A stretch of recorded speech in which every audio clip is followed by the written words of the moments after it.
Okay जी। आऊज़ु बिल्लाहि मिनश शैतानिर रजीम। बिस्मिल्लाहिर रहमानिर रहीम। अस्सलामु अलैकुम व रहमतुल्लाहि व बरकातुहू। सबसे पहले तो ये कि गाइस मुझे बताओ, मैं सही लग रहा हूँ? बाल वाल मेरे ख़राब तो नहीं? ठीक है, बिकॉज़ मैं उसके चक्कर में लगा हुआ था, बाल नहीं बना सका। ठीक है, तो मैं इसमें सही आ रहा हूँ? ओके। मेरे बहुत ही मोहतरम, बहुत ही काबिल एहतराम और जिनसे मैं बड़ी अकीदत रखता हूँ, मेरे टीचर मेरे सामने बैठे हैं। तो यकीन कीजिए, वैसे मैं बड़ा कॉन्फिडेंट होता हूँ, इनके सामने बैठने की वजह से मैं थोड़ा घबरा रहा हूँ। नहीं, बिल्कुल नहीं, बिल्कुल नहीं। तो ये इनसे बड़ी मोहब्बत भी है, उनसियत भी है। और मैं अल्लाह के बाद अपने टीचर का, अपने इस इंस्टीट्यूट का शुक्रिया अदा करना चाहता हूँ, जिसने मुझे मौका दिया कि एक बार फिर इतने सालों के बाद यहाँ पे आके खड़े होने का मौका मिला है और आप लोगों से बात करने का मौका मिला है। दूसरी बात ये, मेरी आवाज़ पीछे तक आ रही है? क्योंकि मेरा गला बैठा हुआ है तो मैं बहुत आहिस्ता से बात कर रहा हूँ, वरना मेरी इससे अच्छी आवाज़ है। ठीक है, तो मैं माजरत चाहता हूँ अगर आपको आवाज़ क्लियरली ना आ रही हो। ठीक है, मैं बहुत आहिस्ता से बात कर रहा हूँ। अच्छा गाइस, छोटा सा तारुफ कराता हूँ पहले। मेरा नाम है उमैर हमीदुद्दीन और इस वक्त करंटली मेरा ताल्लुक़ है मास्टर मोटर कॉरपोरेशन से, जहाँ पे तकरीबन मुझे 8.5 साल हो गए हैं, जिसको मैंने ज्वाइन किया था एज एन एग्जीक्यूटिव। और आज अल्लाह के फजल से मैं यहाँ पे ब्रांड एक्टिवेशन मैनेजर की हैसियत से काम कर रहा हूँ। अगर मैं करियर की स्टार्ट की बात करूं तो मोहम्मद अली जिन्ना यूनिवर्सिटी से 2009 के अंदर अपनी पढ़ाई मुकम्मल करने के बाद मैंने इसी यूनिवर्सिटी के अंदर डॉक्टर अब्दुल वहाब और एक हमारे ग़ुलाम मोहम्मद साहब होते थे, आशु,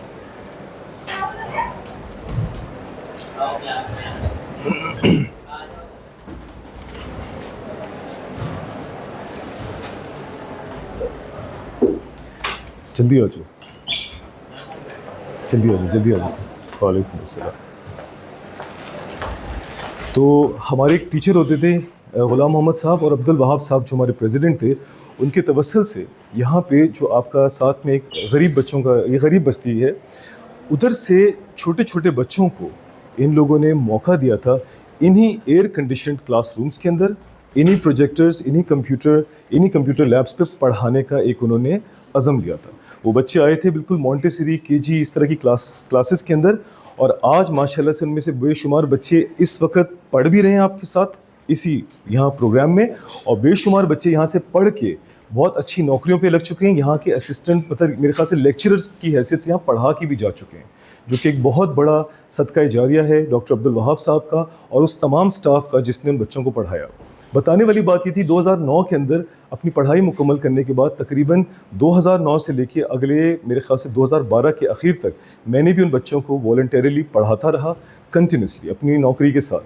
2010 के अंदर मेरी जो है करियर स्टार्ट हो गया था ओरिएंट एनर्जी सिस्टम से, और उसके बाद बेशुमार नौकरियां करते करते फाइनली मैं मास्टर मोटर कॉरपोरेशन के अंदर आया, जहाँ पे 8.5 साल से as a brand activation manager मैं काम कर रहा हूँ। अब ये था मेरा एक ब्रीफ सा इंट्रोडक्शन। मैं इसके साथ बताना चाहता हूँ कि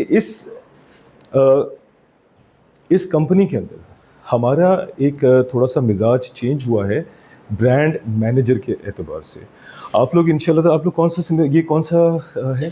सेकंड सेमेस्टर MBA, BBA। अभी आप लोग बहुत छोटे हो, लेकिन जब हम लोग भी पढ़ रहे थे, और इवन अभी भी आप लोग लिंक्डइन के ऊपर अगर आप लोग सब वहाँ पे मौजूद हो तो आप देखते होगे अभी भी जॉब अपॉर्चुनिटीज़ आती हैं फॉर ब्रांड मैनेजर्स। ठीक है, तो ब्रांड मैनेजर्स की अभी भी जॉब्स आती हैं, बट कुछ बिजनेसेस ने ब्रांड मैनेजर की जगह अब प्रोडक्ट मैनेजर्स को ऑन बोर्ड करना स्टार्ट किया, बिकॉज प्रोडक्ट पोर्टफोलियोज इतने सारे खुल गए हैं, इतने सारे बढ़ गए हैं कि अब वो एक कंपनी के अंदर ब्रांड मैनेजर को रखने के बजाय प्रोडक्ट्स को असाइन कर देते हैं। और हमारी कंपनी के अंदर भी बेसिकली एक मिजाज है कि हमारे पास इतना बड़ा पोर्टफोलियो, मैं भी बताता हूँ हमारे पास क्या क्या चीज़ें हैं, कि अब हमारे पास प्रोडक्ट मैनेजर्स होते हैं जो कि बेसिकली एक एक प्रोडक्ट को देखते हैं।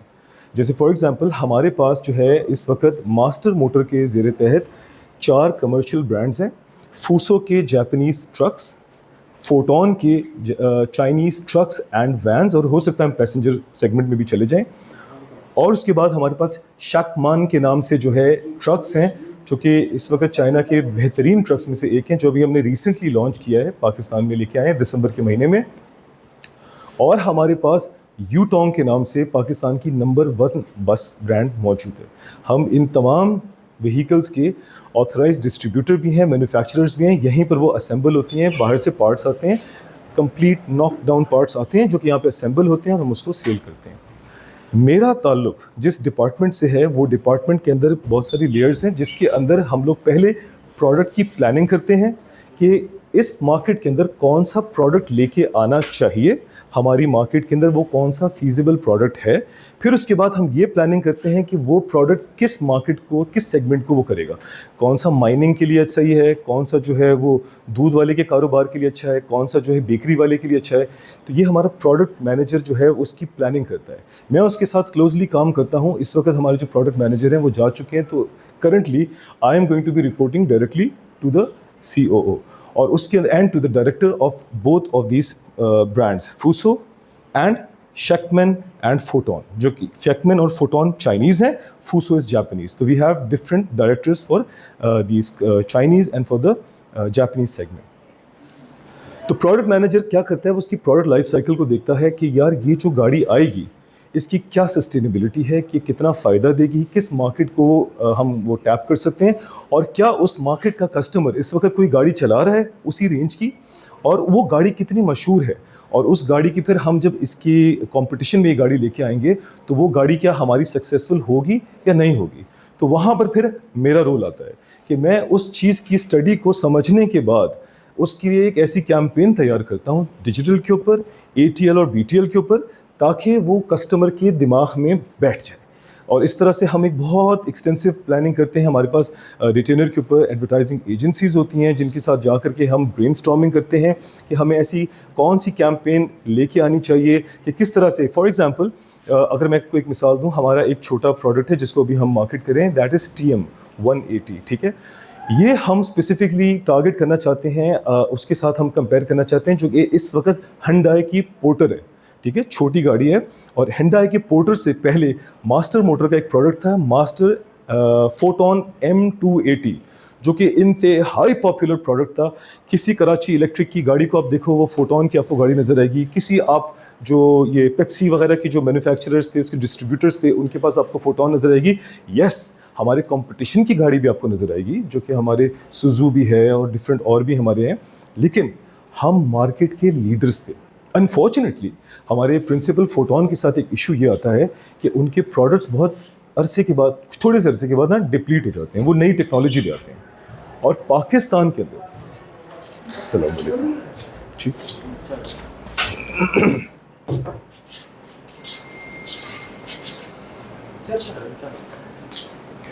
और पाकिस्तान के अंदर जो है हमें इस चीज़ का ख्याल रखना पड़ता है कि जो हमारा कस्टमर है वो थोड़ा सा उसका जो जहन है ना, वो एक चीज़ पर जब बन जाता है। फॉर एग्जांपल आईफोन का यूज़र वो आईफोन से नहीं हटना चाहता, सैमसंग का यूज़र सैमसंग से नहीं हटना चाहता। तो जिस कस्टमर का फोटोन M280 पे जहन बन गया, अब वो कहता है यार मुझे यही चाहिए, और चाइनीज़ आपको ये नहीं दे रहा, वो कह रहा है यार अपग्रेड करो, आप AI आ गया है, AI पे जाओ, आप अपने एंड्रॉयड को चेंज करो, उसके भी हैवियर वर्जन पे जाओ। वो बंदा कह रहा है नहीं मेरा फ़ोन अभी तक चल रहा है, बिल्कुल सही है, क्या ख़राबी है। मगर हम उसको समझाते हैं, उसके लिए ये हमारा डिपार्टमेंट है जो हम लोग मिलकर ये काम करते हैं कि हम एजुकेट करते हैं डिफरेंट तरह से, डिफरेंट प्लेटफॉर्म्स पे जाके कि नई टेक्नोलॉजी चेंज हुई है, आप इस पे आइए। जब हम उसको इस चीज़ पे ले आते हैं तो फिर हमारा काम होता है उसको सस्टेन करना कि यार वो वहाँ पर, तो उसके साथ हमारा काम होता है कि अपनी आफ्टर सेल्स एंड सर्विसेज के साथ मिलके एक ऐसा नेटवर्क बनाएं कि हमारा जो कस्टमर है वो इस बात का शिकायत ना करे कि यार मेरी गाड़ी उस इलाके में ख़राब हुई है, वहाँ पर कौन है।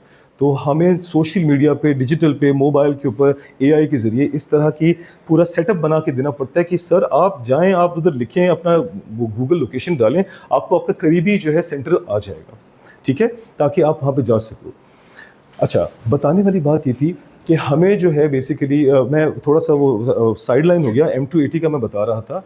तो हम लोग जो हैं इस वक्त क्या कहते हैं, माजरत के साथ मैं थोड़ा साइड लाइन हो गया। मैं आपको M280 के ज़रिए क्या बात बताना चाह रहा था, वो मेरी वो थोड़ी सी वो हो गई, तो चलो मैं इस बात को रिफ़्रेश कर लेता हूँ।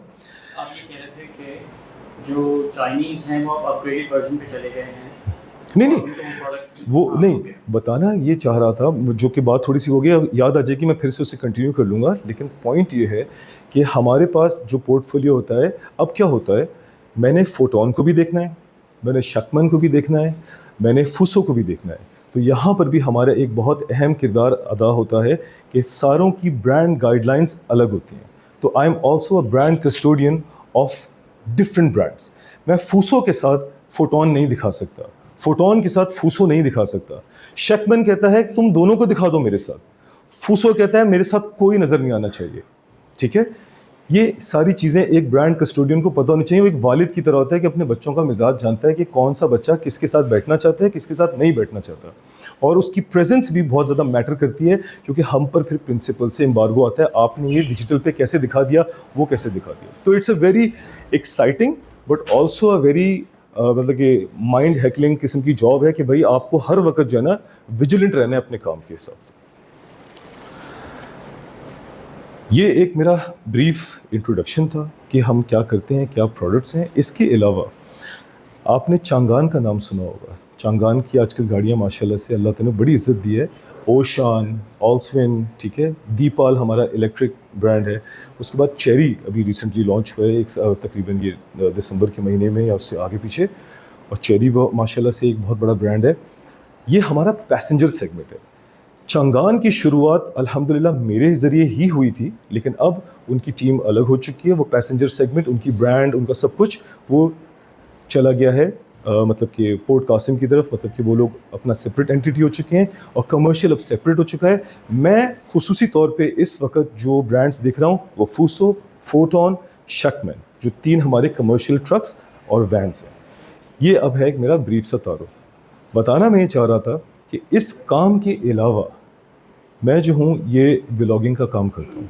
ये मैं क्यों बता रहा हूँ आपको, उसकी वजह क्या है? उसकी वजह ये है कि अपने इस काम के अंदर मैंने अपने कुछ क्रिएटिव स्किल्स को डिस्कवर किया। जब हम ब्रांड को मुतारफ़ कराने के लिए निकलते हैं तो एक ब्रांड मैनेजर को या एक ब्रांड एक्टिवेशन मैनेजर को या प्रोडक्ट मैनेजर को बहुत डाइवर्स होने की ज़रूरत है। अगर मैं इस बात को समझाऊं और अगर मेरे टीचर मेरी बात से इत्तेफाक करें तो मैं समझता हूं कि अगर बिज़नेस एक कॉम है, ठीक है, तो उसके अंदर जहां सेल्स वाला एक फ़ौजी है, वो फ्रंट लाइन पे लड़ता है, वो बेचता है और बिज़नेस उसी के ज़रिए चलता है। और फ़ौज के लिए अहमियत ये होती है कि पूरा मुल्क काम करता है अपनी फ़ौज के लिए, ताकि वो सियाचिन पे हो या वो कहीं और सिंध के किसी बॉर्डर पे हो, उसको खाना मिले, उसको सहूलत मिले। और इसीलिए हम टैक्स भरते हैं। तो फ़ौज एक फाइटर है और सेल्स की टीम एक ऐसा फाइटर है। तो सेल्स एग्रेसिव होती है, वो बेचती है। सेल्स के पीछे जो हम लोग काम करते हैं, हम लोग क्रिएटिव के लोग हैं जो इस चीज़ को सपोर्ट करते हैं। लेकिन क्रिएटिव वाले जो होते हैं ना, वो एक बिगड़े हुए बच्चों की तरह होते हैं। ठीक है, आप कह सकते हो यहाँ पे कोई बच्चा मेरा पठान तो नहीं है? पठान, मैं भी पठान हूँ। हम पठान जो होते हैं ना, हम बड़े मोहब्बत खान होते हैं। ठीक है, कभी हम दिन हैं तो कभी हम रात हैं।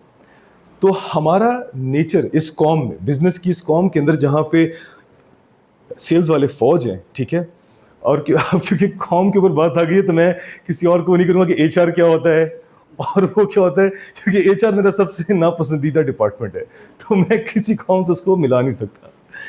लेकिन जो आपके क्रिएटिव वाले हैं उसको मैं पठान समझता हूँ, क्योंकि वो इतने इंटेलिजेंट, इतने क्रिएटिव होते हैं, लेकिन वो बहुत लाडले होते हैं। उनको आपको ख्याल से रखना पड़ता है। आप उनको ज़्यादा छेड़ोगे ना, वो क्या नहीं करता मैं काम, जा कर ले, जो करना है कर ले। ठीक है, हम ऐसे ही हैं, हमारे नाज नखरे उठाने पड़ते हैं। ठीक है, हम वहाँ पर बैठ के, मैं स्मोकिंग तो नहीं करता, लेकिन अगर स्मोकिंग भी करें, हम वहाँ बैठ के अगर म्यूज़िक भी चलाएं, हम वहाँ बैठ के यूट्यूब भी चलाएं, मैं ये नहीं कह रही अच्छी बात है, लेकिन ये हमारे काम का हिस्सा है, क्योंकि हमें हर वक्त अपडेटेड रहना है कि क्या ट्रेंड चल रहा है। ठीक है, मैं तो उतना करता भी नहीं हूँ जितना एक करना चाहिए इस फील्ड के। क्या एआई के अंदर आ रहा है, क्या टिकटॉक पे ट्रेंड चल रहा है, मैं तो बड़ा ठंड में चलता हूँ। लेकिन इस बंदे को ऐसे इक्विप्ड होना ज़रूरी है, क्योंकि उसको हर वक्त देखना है ताकि वो अपने फौजी को सपोर्ट करे कि सर आप अब इस तरह जाओ। इस वक्त हमें पता है कि ट्रकर्स जो हैं वो टिकटॉक देखते हैं, तो हमें टैप इन करना है कि सर सब छोड़ो, ट्रकर को टिकटॉक पसंद है, हमें टिकटॉक के ऊपर प्रेजेंस बनानी है। तो मुझे व्लॉगिंग के ज़रिए क्या फ़ायदा हुआ कि हम जहाँ पे बहुत बड़े बड़े एंटिटीज़ को ऑन बोर्ड नहीं कर सकते, जिनकी फीसेस जो हैं 1-1, 2-2 करोड़ हैं, हम वहाँ पे मुझे इंडोर्स करते हैं। ठीक है, तो वहाँ पर टिकटॉक हो, उसकी प्रेजेंस भी अल्हम्दुलिल्लाह मैं करता हूँ। हमारी कंपनी के जो वॉइस ओवर्स होते हैं वो मैं करता हूँ, और ये सब मुझे नहीं पता था। हमारे वो सीनियर मैनेजर जो अब हमें छोड़ के जा चुके हैं, उन्होंने मुझे पुश किया। उन्होंने कहा तुम ये काम करते हो, तुम ये हमारे लिए करो।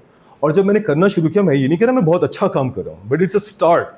और अनलॉक होती जा रही हैं मेरी कैपेबिलिटीज़ कि किस तरह से मैं जो हूँ आवाम के अंदर घुस जाता हूँ, ट्रकर्स के बीच में जाके बैठ के, सर बताएं ना ज़रा, ओ यार बताओ यार कि गाड़ी कैसी है और तुझे कैसे लगा पठानों में जाके, यार बड़ा तुम्हारा ये गाड़ी का चेसी तो बताओ यार, इस गाड़ी के चेसी के अंदर क्या खास बात है।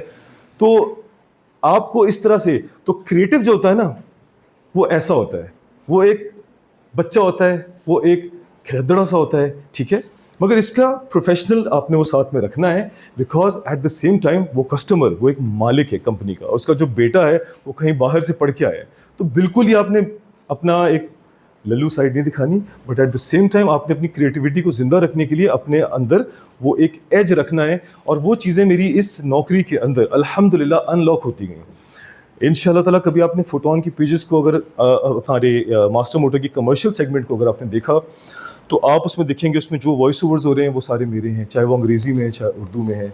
जो वीडियोस बन रही हैं वो हम लोग खुद बना रहे होते हैं, मोस्टली जा कर के उसको हम खुद वो कर देते हैं और अपनी एजेंसी को देते हैं, तो वो उसको क्या कहते हैं एडिट करके देती है। फिर उसके बाद हमारे जो इवेंट्स होते हैं उसका MOC यानी कि मास्टर ऑफ सेरेमनी, उसको लेके चलना, वो अल्हम्दुलिल्लाह मैं करता हूँ। वो कैसे करता हूँ कि हमारे वही सीनियर्स ने कहा तू कर, कहाँ 1 करोड़ की हम फीस देते हैं, तू कर।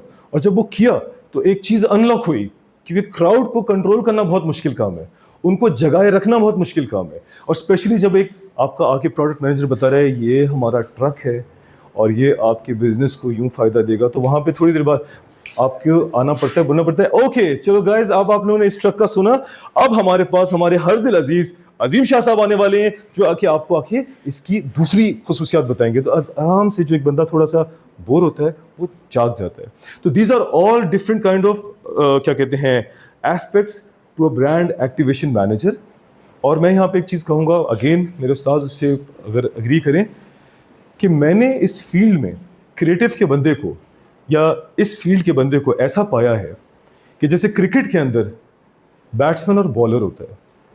बैट्समैन जो है ना वो गॉड गिफ्टेड नहीं होता, बैट्समैन का शौक़ रखने वाले को बैटिंग की तरबियत दी जाती है और वो एक अच्छा बैट्समैन बन के फिर एक जायंट बन सकता है। लेकिन जो बॉलर होता है ना वो कुदरती तौर पे एक अच्छा बॉलर होता है, उसको एक अच्छा टीचर सिर्फ और सिर्फ बताते तुम्हें क्या करना है, कहाँ जान मारनी है कहाँ नहीं मारनी है, उसको गाइडेंस चाहिए होती है, पर वो नेचुरली भी होता है। The very same way creative आप बना नहीं सकते ना बन सकते हैं, क्रिएटिव आप होते हैं। आपको एक अच्छा टीचर चाहिए होता है जो आपको गाइड करता है कि तूने क्या करना है और क्या नहीं करना है। और ये एक आपकी विंडो ऑफ अपॉर्चुनिटी है। ये होगा, और इस तरह के बेशुमार टीचर, उनको पकड़ लो, उनसे सीख लो, उनसे निचोड़ लो।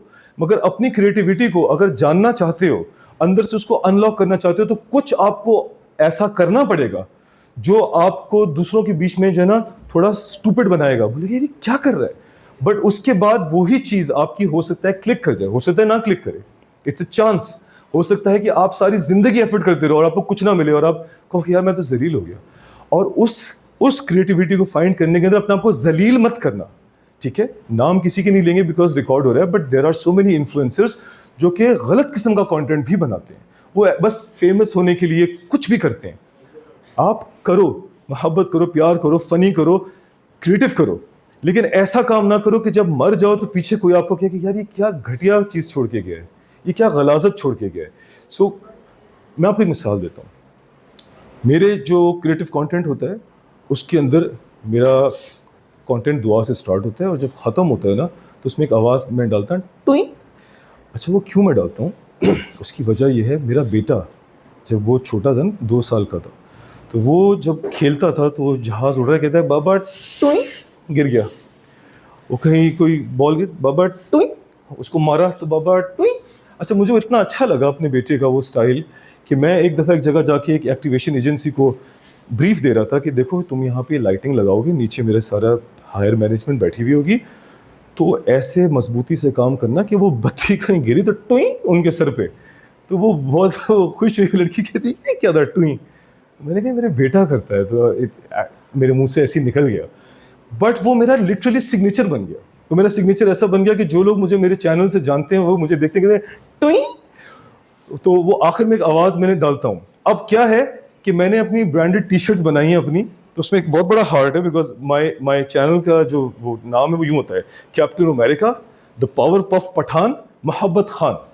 मोहब्बत खान वो नाम है जो मुझे इस यूनिवर्सिटी के अंदर मेरे लविंग नेचर की वजह से मेरे टीचर्स ने, दोस्तों ने मुझे दिया। मैं अब यहाँ पे कुछ ऐड कर सकता हूँ? Please sir, please sir. I know Umair for the last 17 years. Very first people I met when I came to this university. उस वक्त के president Dr. Abdul Wahab, who was also the former director of IBA for 30 years, 20 years. बहुत वो अपने IBA से बहुत मशहूर थे और BBA का प्रोग्राम पाकिस्तान में उन्होंने मुतारिफ़ कराया था।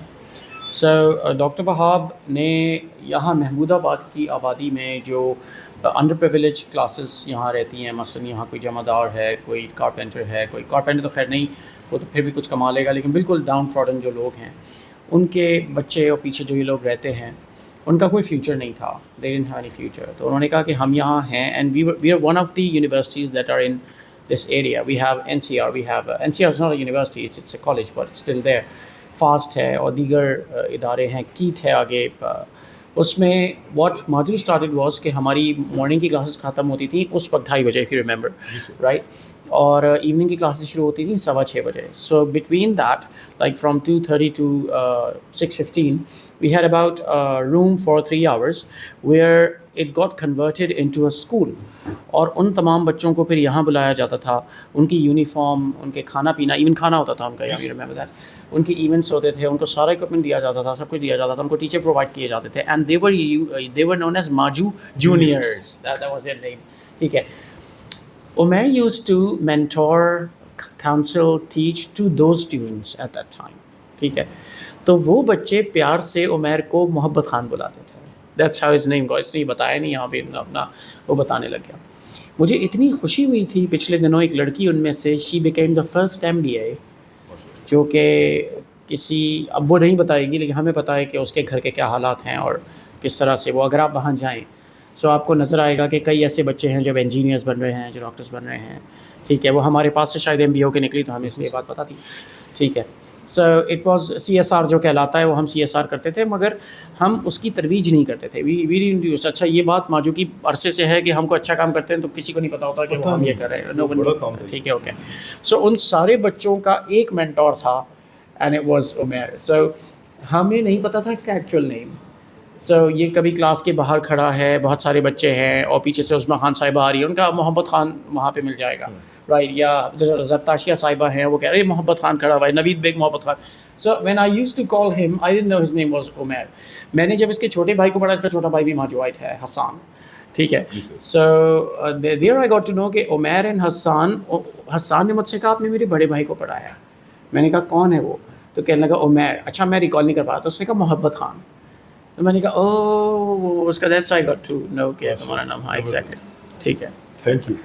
ये जो सर ने माशाल्लाह से आपको बात बताई है, इसमें एक मज़ीद जो ऐड करूँगा वो यही है कि वो बच्चे भी एक मेरी ज़िंदगी में एक कैटलिस्ट थे जिन्होंने मेरी क्रिएटिविटी को उभारा।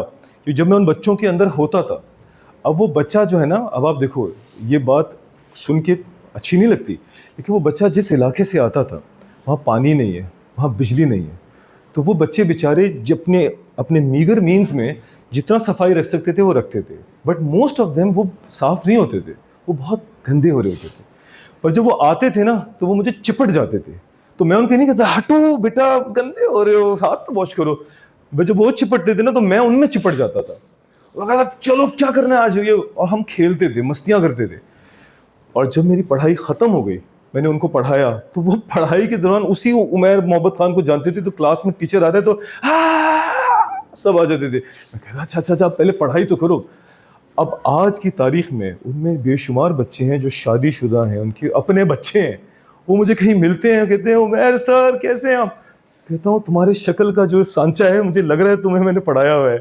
तो माशाल्लाह से इतनी खुशी होती है। और जैसे सर ने बताया, ये दो आपकी सर यहाँ की माजू जूनियर्स, उन्होंने अपना स्कूल खोल लिया है, वो पढ़ा रही हैं, तो ये कितना बड़ा सदका जारिया है, ठीक है। तो ये बच्चे वो कैटलिस्ट थे। मैं आपको वो बात पे दोबारा लेकर आता हूँ, इससे पहले कि भूल जाऊँ। तो ये बच्चे, ये सब इन्होंने जो मुझे निकाला, जब यूनिवर्सिटी के अंदर बच्चे आते थे मैं उनसे खेलता था ना, तो आप जैसे जो मेरे साथी होते थे वो कहते ये क्या हरकतें कर रहा है यार उमैर, ये तू क्या कर रहा है? अगर मैं उस वक्त कहता हाँ यार सही कह रहे हो, I have to be too formal, okay I am MBA यार, तो फिर मैं कभी भी वो मोहब्बत खान नहीं बन सकता था। मैं फिर हमेशा ये रहता, हाँ बच्चों ठीक हो, सही है, अस्सलाम वालेकुम, ठीक है। मुझे उन बच्चों में बच्चा बनना पड़ा, मुझे उनमें घुसना पड़ा, उनके साथ नीचे बैठना पड़ा। वो सिर्फ जब चले जाते थे तो मेरे हाथों से किस किस किस्म के पापड़ों की और किसी चीज़ की स्मेल आ रही होती, फिर मैं जाता था, मैं उन्हें वॉश करता था, मैं कहता था। तो अब वो क्या है कि मैं क्या बताना चाह रहा हूँ, अपने आप को जलील नहीं करना, बट क्रिएटिव होने के लिए कुछ ना कुछ पागलपन करना पड़ता है। मैंने टी शर्ट्स बनवाई हैं, तो उस पर इतना बड़ा हार्ट है, उस पर टुई लिखा हुआ है, ठीक है। अब वो मैं पहन के निकला, मेरी बेगम कहती है मैं कुछ अपनी उम्र देखो, कुछ ख्याल करो, इतना बड़ा टुई लिखा है। अच्छा, मैंने सोचा बात तो इसकी सही है, ठीक है, मतलब कि मैं अभी कोई फेमस तो हूँ नहीं, या तो मैं कोई फेमस हूँ इरफान जुनेजो की तरह के, लोग क्या उमर भाई जा रहे हैं टुई, अभी तो कोई भी नहीं जानता। तो वो तो मुझे कोई देख के, कोई आपकी तरह कोई शरीफ खातून देखेंगे कि कैसा चिचोरा आदमी है यार, क्या टुई कर रहा है, क्या कर रहा है। वो तो अल्लाह ताला कभी इज्जत देगा, कभी हम मशहूर हो गए तो फिर लोग कहेंगे अच्छा ये मोहब्बत खान है, टुई ये वो है। लेकिन अभी तो मैं कल ही अपने डिजाइनर को कॉल करके कह रहा था, वो भी खातून है, मैंने कहा यार वो टुई हटा दो, वो यहाँ पे कर दो हार्ट छोटा सा छोटा। नहीं नहीं नहीं नहीं नहीं उमर, वो आपकी आइडेंटिटी है, उसको रखें आप। वो सुपरमैन का जैसे वो होता है ना, होप का, आपका ये सुपरमैन। मैंने कहा यार आप भी माशाल्लाह से हिजाब करती हो, अपने ऊपर रखो कि मैं आपके सामने फर्स्ट टाइम मिलूं, इतना बड़ा हार्ट। कैसे हैं, अस्सलाम वालेकुम। बोले ये कैसा आदमी है, बड़ा शरीफ बन रहा है, टुई लिखा हुआ है इसकी शर्ट पे। मगर द पॉइंट इज क्या, मैं आज ही सुबह अपनी बेगम को यही बता रहा था, to be creative you have to do something different, you have to be different. और उसके अंदर एक बैलेंस रखना पड़ता है कि ठीक है यहाँ टुई लिखा है, बट जब मैं बात करता हूं ना तो बंदे को पता चल जाता है कि ये बंदा, ये टुई नहीं है, ये टुई है। सही है। तो if you are a creative, we don't know आप में से कौन है creative, but if you are going to be shy and if you are going to stay in your, मतलब कि वो कोकून और अपने उस शेल में बैठे रहोगे, तो कभी अपने आप को अनलॉक नहीं कर सकोगे। If you want to be creative तो बाहर निकलना पड़ेगा। सर हसन आफ्ताब की एक मजे की बात आपको बता दो, जो इनके मुझे याद है, एक्सर्प्ट्स, सही लफ्ज बोला मैंने, सही है, जो छोटे छोटे इनके वो मुझे याद हैं। ये क्लास में आते थे ना, जो चीजें हमें अच्छी लगती थी, ये जिंगल्स एड्स के गा के सुनाते थे, सही है। और हमें इतना मजा आता था, इतना अच्छा लगता था हमें। और इनको जिंगल्स पता नहीं कौन कौन से इनको याद हो, और पूरे याद हो। और ये सिर्फ जिंगल नहीं गाते थे, ये उस तरह से गाते थे जिस तरह से जिंगल बजता था, ठीक है। इनका सर हो जाएगा। अच्छा, मुझे बचपन से बहुत सारे जिंगल्स याद हैं, ठीक है, लेकिन I think the first jingle that I ever came across, जो कि हमारी शादियों में भी गाया गया, हमारे एज ग्रुप की जो शादियां हुई, हमारे पेरेंट्स की शादी में मुझे याद नहीं है, प्रॉब्ली सारी बात पेरेंट्स की मुझे कहाँ से याद होंगी। व्हाट एन ऑब्जर्व से, हाँ एग्जैक्टली होता है। लेकिन आई थिंक वो जिंगल्स थे, एक तो एक बिल्ली मोटी ताज़ी थी, तो शायद आपके बचपन का होगा वो। लेकिन उससे पहले के जिंगल्स में मेरे देश का सोना सोना यूरिया, ठीक है। सबसे अच्छा मैं बताता हूँ, बताओ। रफान कस्टर्ड। ओह, तुम लोग को सुनाया नहीं सुनाया? वो इतना खूबसूरत, अच्छा तो वो है भी बहुत अच्छा, एक्चुअली भी बहुत अच्छा बना। Actually it was like because when you're making a jingle and you have a lot to say, अब वो क्लाइंट ने अपनी ब्रीफ में भेज दिया कि you have to say all these elements to the consumers, और इसके कस्टमर्स जो हैं वो प्रॉब्ली ख़वातीन हैं, लेकिन they are making it for their children, for their family. तो उसके अंदर इमोशनल बेनिफिट्स भी दिखाने, फंक्शनल बेनिफिट्स भी। उसने 50 लिख के भेज दिया, एंड वी से कि नहीं इसमें फोकस रखना होता है, 1 और 2 नहीं मना कर रहे हैं वो। सो वो हो गया। अच्छा, I was in an ad agency, और मैंने 4 एड एजेंसीज़ में काम किया। हमारी कॉम्पीटिंग एड एजेंसीज होती हैं, हमें पता है पाकिस्तान का कल्चर है क्या, ठीक है। वो क्लाइंट ने सेट, यू नो, अगर वो आ गया पीछे से तो you have to do it. So was एक बहुत ही ज़बरदस्त सा मज़ा रफ़ान कस्टर्ड का।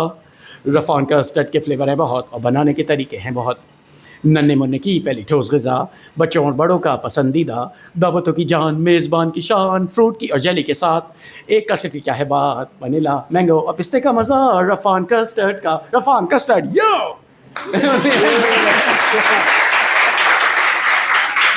जबरदस्त। और मज़े की बात ये, सर ने या तो भूल गए या सर ने जो है थोड़ा सा ख्याल किया, वो जो बच्चे की आवाज़ आती है ना, ये बच्चे की आवाज़ निकालते थे, आप शायद भूल गए।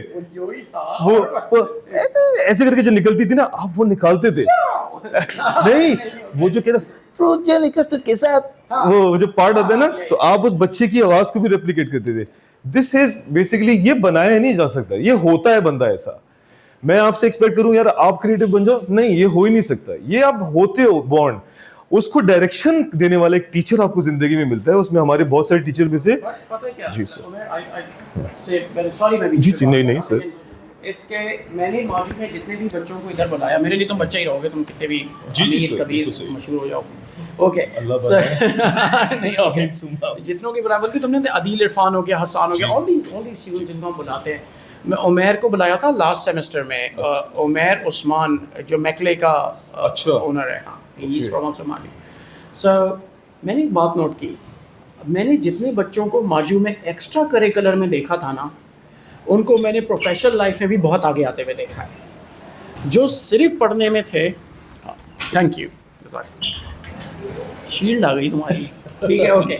जो सिर्फ पढ़ने में थे ना, वो प्रॉब्ली डेस्क जॉब्स कर रहे हैं, वो भी अच्छा कर रहे हैं, लेकिन उनकी ग्रोथ एक तो हमा जहत नहीं है, लाइक 360 डिग्री या वेल राउंडेड नहीं है, इसको हम इंग्लिश में कहते हैं, होनी चाहिए, ठीक है। सो अगर आप लेट्स से HR कर रहे हैं, शायरी भी करें, ठीक है, आप बैडमिंटन भी खेलें, आप घूमने भी जाएं, आप 100 काम करेंगे ना यूनिवर्सिटी के दौरान, तो आपको पता चलेगा इसमें से आपकी क्रिएटिविटी क्या है। You can't be creative everywhere, right, but you have to explore yourself. That's why you are taught 40 subject, 40 subject पढ़ते हो तुम, ठीक है। सो उसमें से हर सब्जेक्ट में 1-2 एक्टिविटी भी करो साथ में, देखो क्या जिसमें मज़ा आता है वही तुम्हारा डोमेन है।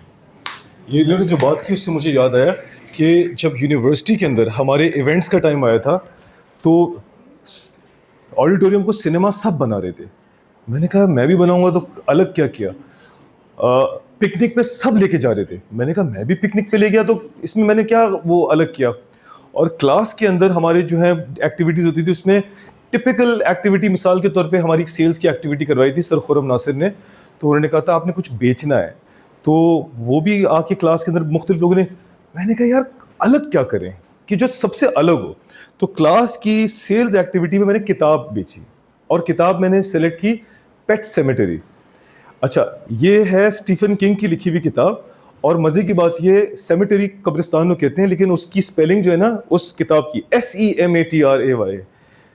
जान के क्यों स्टीफन किंग ने वो लिखी है, क्योंकि वो दिखाता है कि वो एक बच्चे ने कब्रिस्तान बनाया होता है, तो उसकी स्पेलिंग बाकायदा गलत लिखता है वो। मैंने वो किताब बेची क्लास में, और मैंने जब इस तरह से बेची, क्योंकि मैंने वो जॉनर क्यों चूज़ किया, इसलिए कि मैंने कहा हॉरर सब पसंद करते हैं, सही है। मैं लव की बात करूंगा, मैं कोई सीरियस बात करूँगा, नींद आ रही, मैंने कहा हॉरर पे सब जाग जाते हैं, तो मैंने वो बेची।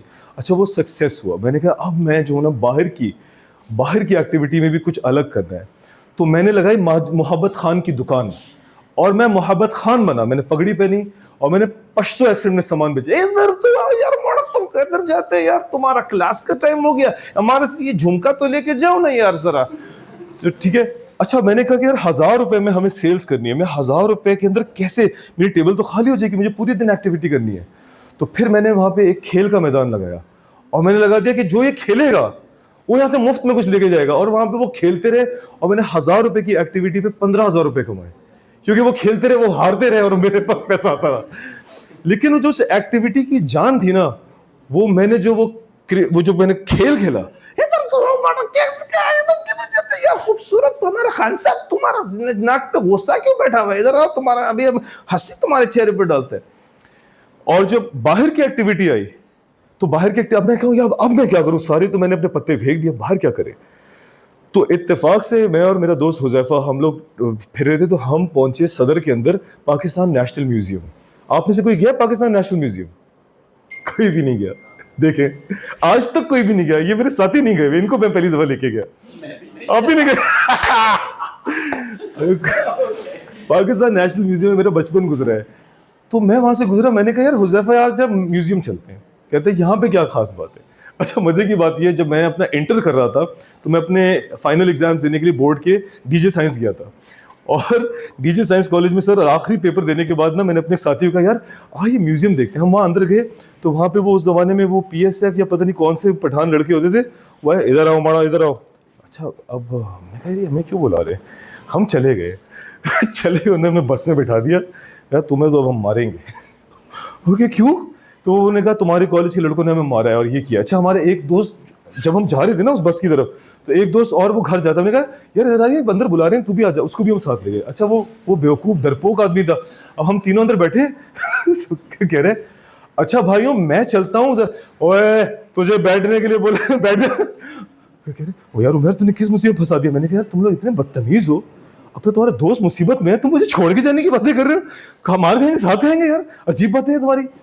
इवेंचुअली हम बच गए, लेकिन मुझे वाकया ना जिंदगी भर याद रह गया कि ये हुआ था। तो जब मैं वहां से गुजरा ना, मैंने हुज़ैफा से कहा यार म्यूजियम चलते हैं। कहते क्यों? मैंने कहा यार यहाँ से एक याद है मेरी।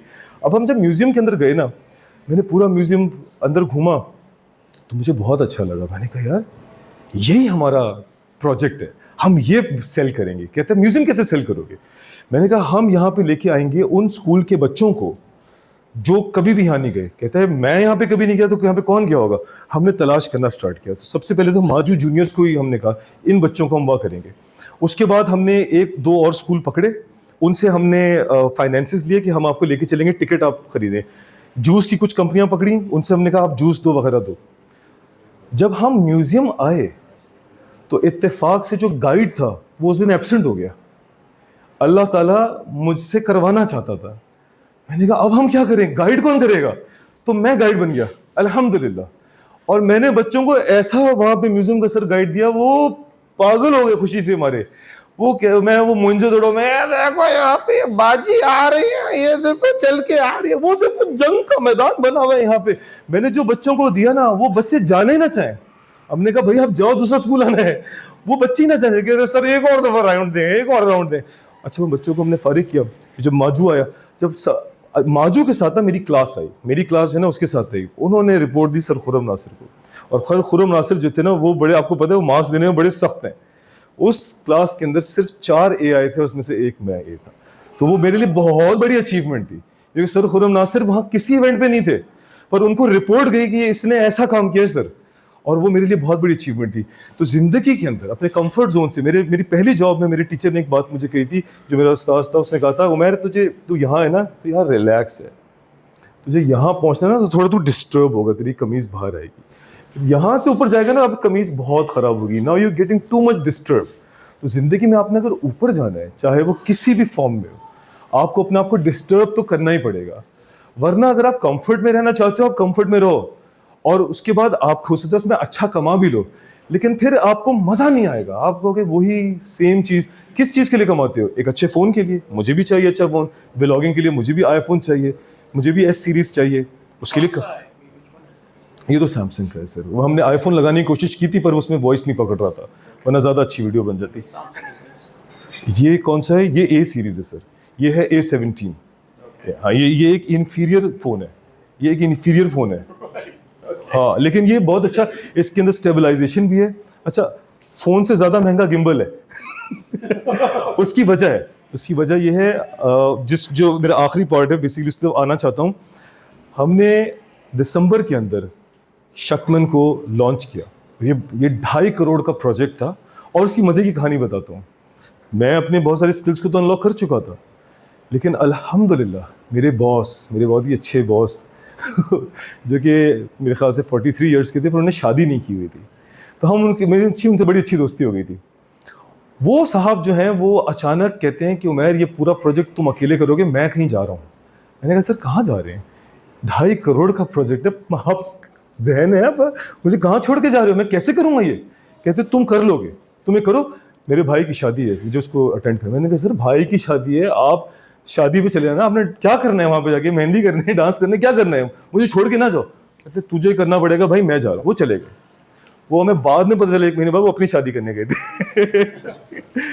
लेकिन उसकी वजह से मुझे, उमर को और हमारे एक और साथी को, हम तीनों को इतना ग्रो करने को मिला सर, क्योंकि वो जो जर्नी थी हमारी, यार वो जर्नी क्या थी कि हम कराची से 13 दिसंबर को पहले पहुंचे पेशावर में हमें चाइना के बॉर्डर से बसें अपनी ट्रक्स उठाने थे 5, और वो लेके आने थे पेशावर, और उसको वीडियोग्राफ करते हुए लेके आना था। चाहिए हम पेशावर पहुंचे तो हमें पता चला वो ट्रक अभी तक फारिग ही नहीं हुए हैं। तो 2 दिन हम पेशावर में ऐसे ही घूमते रहे।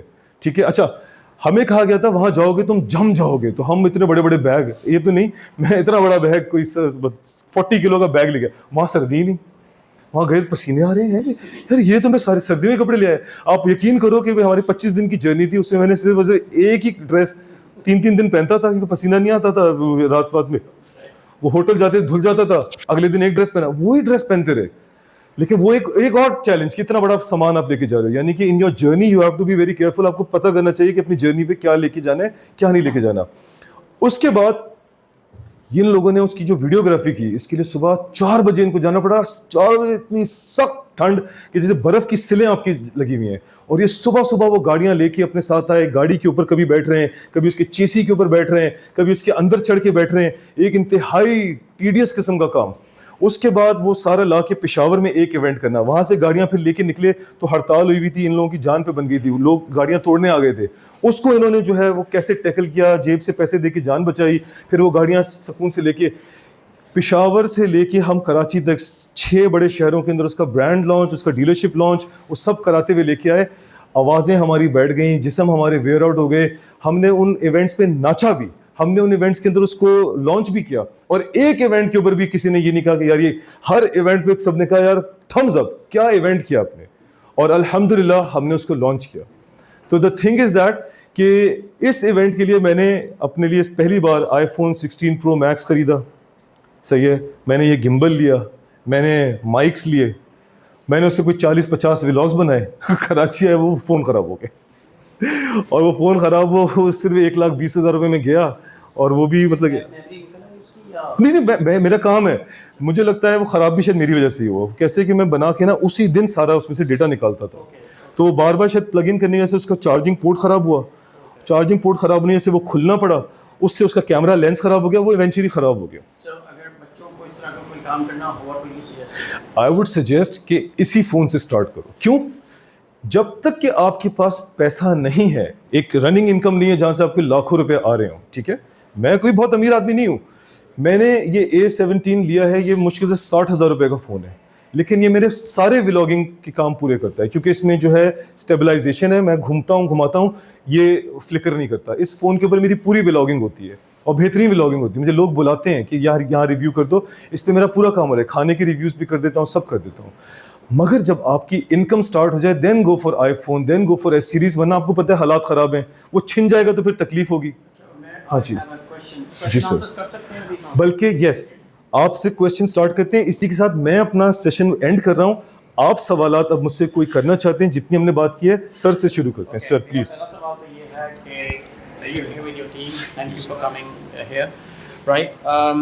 कि जब आप you were doing brand activation and it was from Peshawar to Karachi, right, and in the middle there were milestones that you had to cover, ठीक है, and you were taking it as a milestone, हमने ये भी कर लिया, हमने ये भी कर लिया, right. आप डायरेक्टली तो ब्रांड एक्टिवेशन नहीं कर सकते, उसके लिए बाकी चीज़ें तो हम पढ़ लेते हैं, लेकिन कौन सी ऐसी अथॉरिटीज़ हैं जिनसे हमें अप्रूवल चाहिए होता है? ओके, दिस इज माय बहुत अच्छी सवाल है। अच्छा, इसके ये जो सर ने सवाल किया, मैं आपके सामने दोहरा देता हूँ कि सर कह रहे हैं कि आपने इतना बड़ा इवेंट तो कर लिया, लेकिन उसका स्टेप तो बताओ कि आप ये पैसे कैसे आपने निकलवाए, कैसे आपने मनवाया। ये एक बहुत लंबा प्रोसेस है। सबसे पहले हमारे पास आता है कि इवेंट करना है, गाड़ियाँ लॉन्च करनी है, गाड़ियाँ लॉन्च करनी है, मुझे 5 गाड़ियाँ बताओ कौन सी लॉन्च करनी है। उसको स्टडी करना पड़ता है कि कौन सी गाड़ी किस उसको कैटेगरी को वो करती है। उसके लिए फिर हमारे डिज़ाइन आर्टवर्क्स बनते हैं, लेकिन आर्टवर्क्स पे जाने से पहले मैं एक एक्टिवेशन एजेंसी को ऑन बोर्ड करता हूँ और मैं उसको अपना पूरा ख्याल बताता हूँ। वहाँ से गाड़ी चलेगी, उसकी जर्नी की एक वीडियो बनेगी, और वो वीडियो के साथ मुझे ये ड्रोन्स भी चाहिए, बंदे भी चाहिए, वो सुबह भी काम करेंगे, रात भी काम करेंगे, वो मूव करेंगे और कराची तक आएंगे। 25 दिन का सफ़र है, उसकी कॉस्टिंग बताओ। फिर उसके बाद यहाँ पर इवेंट होगा, उसके अंदर इतने लोगों का खाना होगा, उसमें इतने बैकड्रॉप्स लगेंगे कि उसके अंदर ऐसा स्टेज बनेगा, क्रिएटिव स्टेज बनेगा, उसके अंदर इतने ब्रांड एम्बेसडर लड़के लड़कियाँ होंगे, उनका ये यूनिफॉर्म बनेगा, वहाँ पे एक थीम बनेगी, थीम मुझे दो। फिर मेरी एडवर्टाइजिंग एजेंसी को मैं जाके कहता हूँ मुझे थीम डिज़ाइन करके दो। हमने इसके लिए ड्रैगन की थीम बनाई थी, तो मैंने कहा थीम बनाओ कि मेरे ट्रक की वो तगड़पन, उसका तपड़ दिखाए वो। उन्होंने थीम डिज़ाइन की। अब हम क्या करते हैं, अपने एक्टिवेशन के पूरे प्लान, अपनी वीडियोग्राफी के प्लान, अपनी थीम के साथ हम जाते हैं HOD के पास। हम उसके सामने रखते हैं, सर ये है कॉस्ट इसकी एक्टिवेशन की, ये है कॉस्ट इसकी वीडियोग्राफी की, और ये है इसके की विजुअल्स जिस पे हम काम करेंगे। उस पर 2 में से कोई एक चीज़ हो सकती है, या तो रीडू, इसको कम कर दो, इसका स्कोप बढ़ा दो, ये फोटोग्राफी में से ये चीज़ निकाल दो, की विजुअल ये सही नहीं है, इसको यूं चेंज करो। की विजुअल मैं फौरन बता रहा हूँ, ये बड़ा लंबा काम होता है। की विजुअल जब वंस वो लॉक हो जाता है, उस की विजुअल के ऊपर फिर अडेप्टेशंस बनती हैं। हर ट्रक के लिए एक कलर बनता है। अगर मेरा पीला ट्रक है तो उसके हिसाब से जो है उसका की विजुअल चेंज होगा। ड्रैगन आएगा लेकिन उसके बैकग्राउंड के एम्बियंस चेंज होगा। वो सब बनने के बाद उसकी टेक्निकल डिटेल्स कि कौन सा ट्रक जो है वो रिजिड ट्रक है। रिजिड ट्रक का मतलब है कि उसके पीछे एक वो कोई ना कोई उसकी वो लगेगी, वो क्या कहते हैं सर? नहीं, लॉरी ट्रक तो होता है, लेकिन वो क्या है, फैब्रिकेशन से मुराद ये पीछे उसका डंपर लगेगा या उसके पीछे जो है कोई दूध वालों की वो कंट्रैप्शन लगेगी, क्या लगेगी। प्राइम मूवर वो होता है जो आपके खींचता है पेट्रोल के गाड़ियों को वगैरह, वो प्राइम मूवर होता है। उसके स्पेसिफिकेशंस, उसको उमर स्टडी करता है, उसको चेक करता है, एक एक चीज को चेक करता है। वो सारी बनने के बाद वो दोबारा अप्रूवल के लिए जाती हैं, उसको सारे एचओडीज देखते हैं, उसको सारों को अप्रूव करते हैं। वो वंस अप्रूव हो जाता है फिर मैं उसको दोबारा एडवर्टाइजिंग एजेंसी भेजता हूँ, उसके बनाओ फाइनल आर्टवर्क्स, उसको वो हाई रेजोल्यूशन पे वो तैयार करते हैं। ये सब होने के बाद जो है फिर हम जाते हैं अपनी पूरी प्रेजेंटेशन कंपनी के सीओओ को दिखाते हैं कि सर ये प्लान है, ये की विजुअल्स हैं, ये जगह पे जाके ये सेटअप हमारा बनेगा, ये खर्चा आएगा, बताइए। तो बड़ी मारा मारी के बाद एक अप्रूवल हमें मिलता है सीओओ का, ठीक है अप्रूव्ड, इतनी अमाउंट में, इतने शहरों में, इतना आप काम कर दो। जब वो अप्रूवल आता है तो जो टीम ट्रैवल करती है उसकी रहन सहन, उससे खाने पीने, उसका भी एक अप्रूवल लेना पड़ता है कि यार हमारी जेब में भी पैसा होना चाहिए। जैसे ये फंस गए तो इनको अपनी जेब से पैसा देके अपनी जान बचानी पड़ी। दे आर अनसीन, हाँ, पेटी कैश IOU के फॉर्म में होता है, वो आपको लेना पड़ता है। ये सब करने के बाद हमारा जब सफर शुरू होता है और उसके अंदर हम ये सारी चीजें करते हैं, वहां पर भी अनफोर्सीन आपके पास सिचुएशंस होती हैं कि जैसे कि हमने एक इवेंट किया तो पता चला अच्छा ये SMD छोटी रह गई, नेक्स्ट जगह पे ये बड़ी करनी पड़ेगी, वरना पीछे वाले को नजर नहीं आ रहा था, ये खाना कम पड़ गया, यहाँ पर जो पठान आएगा वो बड़े साइज के होते हैं, ये टेबलें कम पड़ जाएंगी, ये बड़ी करो। तो वो जो उस मोमेंट पे चेंजेस होती हैं उसको वहीं पे आपको फटाफट अप्रूवल लेनी पड़ती है। सर ये थोड़ी सी मिस कैलकुलेशन हुई है, इसकी अप्रूवल चाहिए दोबारा। उस पर डांट पिटती है, क्यों हुई, फिर बताना पड़ता है ह्यूमन फैक्टर, सर हमने यूं सोचा था, यूं हुआ, कहते हैं ओके अप्रूव्ड। वो अप्रूवल के रिकॉर्ड्स बनाने पड़ते हैं, बिकॉज आपको वापस जाके वो पैसा निकालना है वेंडर का, वेंडर से दोस्ती करनी पड़ती है, वेंडर को अपना दोस्त बना के रहना पड़ता है। यहाँ पे एक कॉमन आपका एक मेंटालिटी है जो कि सबकी है मोस्टली, कि वेंडर को जलील करके रखो, उसको गंदी गंदी गालियां दो, काम करके दे।